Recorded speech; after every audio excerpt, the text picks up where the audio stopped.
الحمد لله رب العالمين والعاقبة للمتقين والصلاة والسلام على خاتم النبيين اما بعد فاعوذ باللہ من الشیطان الرجیم بسم اللہ الرحمن الرحیم۔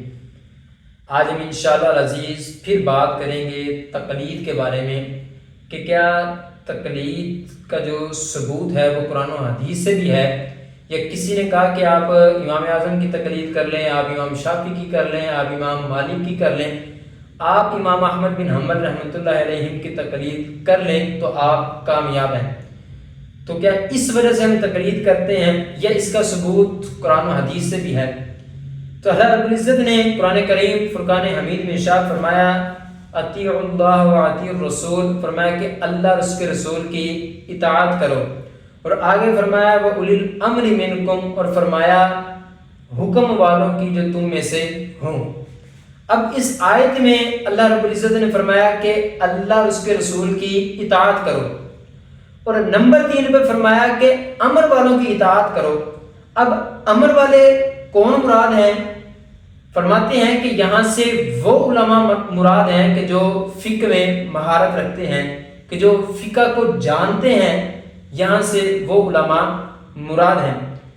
مگر کلمہ اطیعوا جو آیا ہے وہ 2 جگہ پہ آیا ہے، ایک اللہ رب العزت کے لیے اور دوسرا نبی کریم صلی اللہ تعالی علیہ وسلم کے لیے، یعنی قرآن پاک اور احادیث۔ اب اس کے بعد جو بیان کیا گیا وہ یہ ہے کہ تم امر والوں سے پوچھو۔ اسی طرح اللہ رب العزت نے ایک اور مقام پر ارشاد فرمایا کہ فَاسْأَلُوا أَهْلَ الذِّكْرِ إِن كُنتُمْ لَا تَعْلَمُونَ، فرمایا کہ اے لوگو تم علم والوں سے پوچھو اگر تمہیں علم نہیں ہے۔ تو اب بیسیکلی یہ ہوتا ہے کہ ہمیں مسائل کا پتہ نہیں ہوتا، تو ہمیں علماء کی طرف چونکہ رجوع کرنا پڑتا ہے۔ اس وجہ سے اللہ رب العزت نے قرآن پاک میں بھی ارشاد فرمایا کہ جب تمہیں کسی چیز کا علم نہ ہو تو تم علماء سے پوچھو۔ اب چونکہ علماء سے پوچھنا یہ ہمارے لیے ضروری ہے۔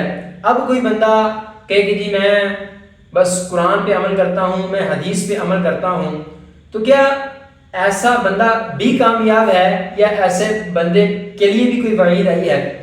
حدیث پاک میں آتا ہے کہ حضرت انس رضی اللہ تعالیٰ عنہ روایت کرتے ہیں، آپ فرماتے ہیں کہ میں نے آقا کریم صلی اللہ تعالیٰ علیہ وسلم سے فرمایا کہ بعض لوگ نماز بھی پڑھتے ہیں، زکوٰۃ بھی دیتے ہیں، حج بھی کرتے ہیں، روزے بھی رکھتے ہیں، سب کچھ کرتے ہیں، حتیٰ کہ وہ جہاد بھی کرتے ہیں، تو کیا وہ کامیاب ہیں؟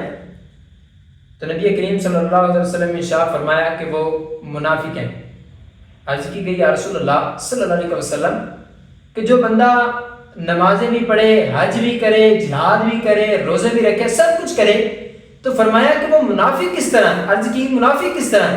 تو آقا کریم صلی اللہ علیہ وسلم نے ارشاد فرمایا کہ وہ اپنے امام پر طعن کرنے کی وجہ سے منافق ہے۔ اب چونکہ کچھ مسائل ایسے ہیں کہ جی امام اعظم ابو حنیفہ رضی اللہ عنہ نے فرما دیا کہ رفع یدین نہیں کرنا، تو اب وہ لوگ امام اعظم ابو حنیفہ رضی اللہ تعالیٰ عنہ پہ کچھ لوگ جو تقلید نہیں کرتے وہ یہ کہتے ہیں کہ امام صاحب کو کیا پتا، رفع یدین تو حدیث پاک میں آیا ہے، رفع یدین تو بخاری شریف میں آیا ہے، مسلم شریف میں آیا ہے، سیاستہ میں آیا ہے، تو آپ رفع یدین کیوں نہیں کرتے؟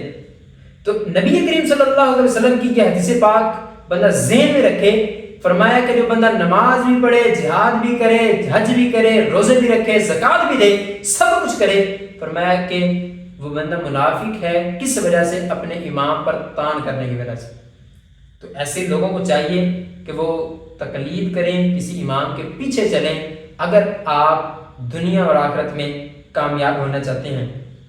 اسی طرح یعنی کہ اللہ رب العزت نے فرمایا کہ تم پوچھو اہل علم والوں سے اگر تمہیں علم نہیں ہے۔ تو ہمیں چونکہ ان چیزوں کا علم نہیں ہے کہ قرآن سے کس طرح مسائل نکالنے ہیں، کہ اگر بالفرض اللہ رب العزت نے کوئی حکم ارشاد فرمایا ہے تو کیا اس کے پیچھے جو علت ہے، جو بندے کے لیے آسانی ہے، کوئی اور مسئلہ اس کے برعکس آ رہا ہے یا نہیں آ رہا۔ اگر بندہ بظاہر قرآن و حدیث پہ عمل کرنا شروع کر دے گا تو یہ ایک مشکل راہ ہوگی کہ جس پہ بندہ نہیں چل سکے گا۔